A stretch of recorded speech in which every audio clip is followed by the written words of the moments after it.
Topic তো separating media. তো separating মিডিয়ার ডেফিনিশনটা আমাদের জন্য সবচেয়ে বেশি ইম্পর্টেন্ট। আমাদের সেপারেটিং মিডিয়ার ডেফিনিশন কি? Materials use to separate. আমরা সেপারেটিং মিডিয়া দিয়ে কি করি? সেপারেট করি। কি সেপারেট করি? Materials use to separate two surfaces from each other. তাহলে এই যে সেপারেটিং মিডিয়ার ডেফিনেশনটা, এটা রিটেন এবং ভাইভা দুইটার জন্যই important. Use to separate two surfaces from each আদার।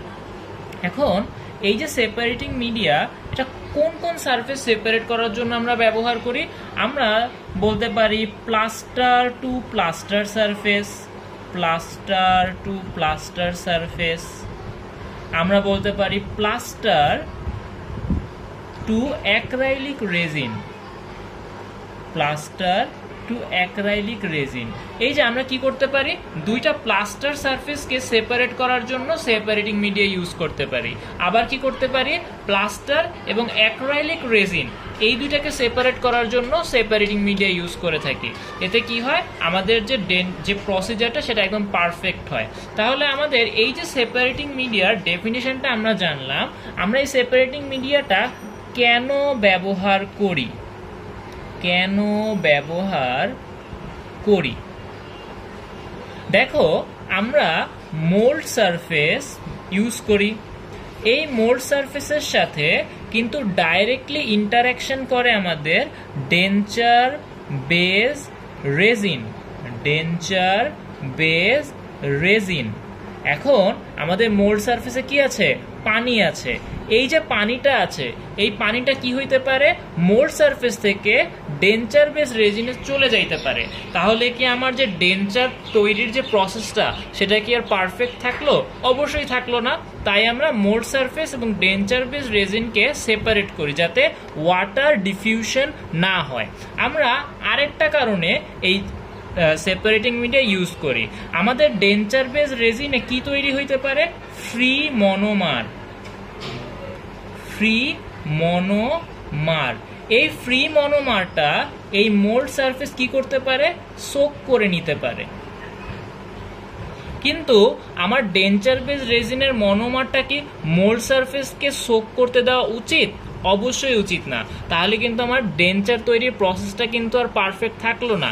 তাই আমরা এই ফ্রি মনোমার যাতে মোল্ড সারফেস সোক না করতে পারে, সেই দুইটা কাজের জন্য আমরা সেপারেটিং মিডিয়া ইউজ করে থাকি।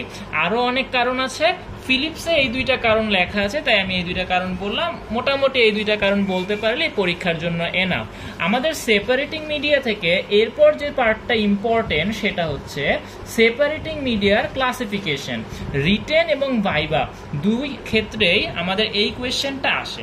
আমাদের সেপারেটিং মিডিয়া চার ধরনের। একটা হচ্ছে অয়েল অ্যান্ড গ্রিজি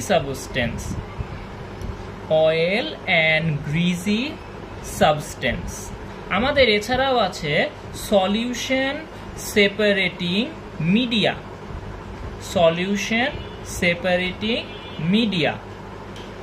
এছাড়াও আমাদের আছে সেমি সলিড সেপারেটিং মিডিয়া, আমাদের আছে সলিড সেপারেটিং মিডিয়া। আমাদের স্যাররা যখন ক্লাসিফিকেশনটা জিজ্ঞেস করে, সাথে সাথে এক্সাম্পলও জিজ্ঞেস করে। আমরা প্রত্যেকটারই এক্সাম্পল পড়ব। আপাতত এই ভিডিওতে আমরা শুধু অয়েল অ্যান্ড গ্রিজি সাবস্টেন্স এবং সেমি সলিড সেপারেটিং মিডিয়াতেই ফোকাস করব।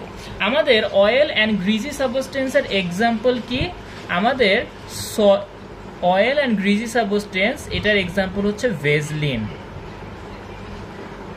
হ্যাঁ, আমরা যে বাসায় শীতকালে যে ভেজলিন ব্যবহার করি, এইটাই হচ্ছে আমাদের অয়েল অ্যান্ড গ্রিজি সাবস্টেন্সের এক্সাম্পল।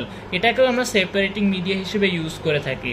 তোমরা ইমপ্রেশন কম্পাউন্ডের ম্যানিপুলেশন তো অবশ্যই পড়েছ, যেখানে আমরা একটা প্লাস্টিক রাবার, ফ্লেক্সিবল রাবার বলে আমরা গরম পানি নেই এবং ইমপ্রেশন কম্পাউন্ডগুলো এটার ভিতর দিয়ে দিলে এগুলো নরম হয়ে যায় এবং ইমপ্রেশন নেওয়ার উপযোগী হয়। কিন্তু এই ইমপ্রেশন কম্পাউন্ড কিন্তু যদি নরম হয়ে যায়, আমার এই বোলের সাথে স্টিক হয়ে যাইতে পারে। তাই যাতে স্টিক না হয়, আমরা কি করি? আমরা চারপাশে ভেজলিন দিয়ে স্মিয়ার করে রাখি। এছাড়াও আমাদের যে সেমি সলিড সেপারেটিং মিডিয়া আছে, এটারও এক্সাম্পল হচ্ছে এটার এক্সাম্পল হচ্ছে সোপ সলিউশন। সোপ সলিউশন, এখন দেখো সোপ সলিউশন আহামরি তেমন কিছু না। আমার বাসায় যে সাবান আছে সেটার সাথে একটা নির্দিষ্ট পরিমাণ পানি অ্যাড করে দিলেই সোপ সলিউশন হয়ে যায়। এটাকেও আমরা সেপারেটিং মিডিয়া হিসেবে ইউজ করে থাকি। এখন তুমি বলতে পারো যে এই দুইটাই কি তাহলে আমরা বেশি ইউজ করি, কারণ এগুলো তো ভালোই অ্যাভেলেবল। আসলে না, আসলে যে জিনিস বেশি সস্তা সেটার তো দাম থাকে না।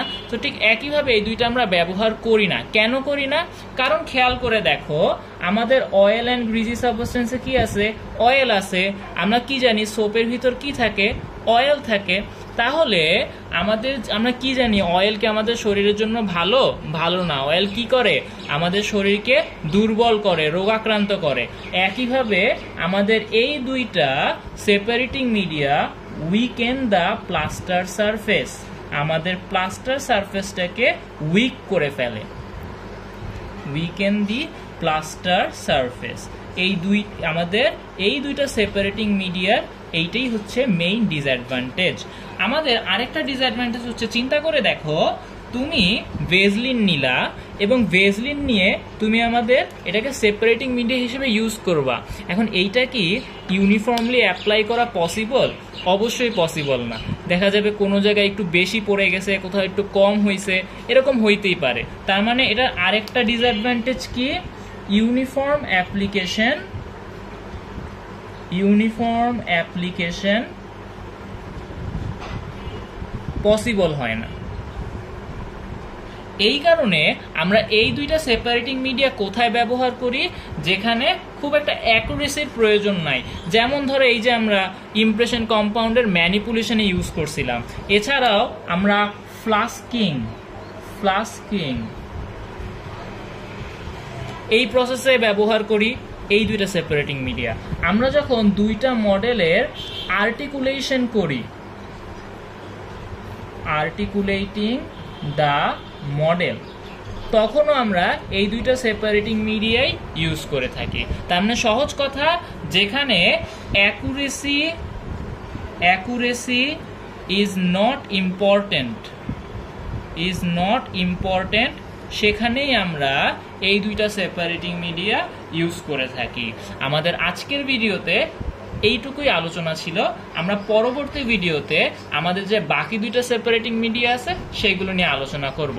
কমেন্টে তোমরা একটা জিনিস আমাদের জানাতে পারো যে আমাদের যে সেমি সলিড সেপারেটিং মিডিয়া, এটার মেকানিজম অফ অ্যাকশনটা কি। ধন্যবাদ।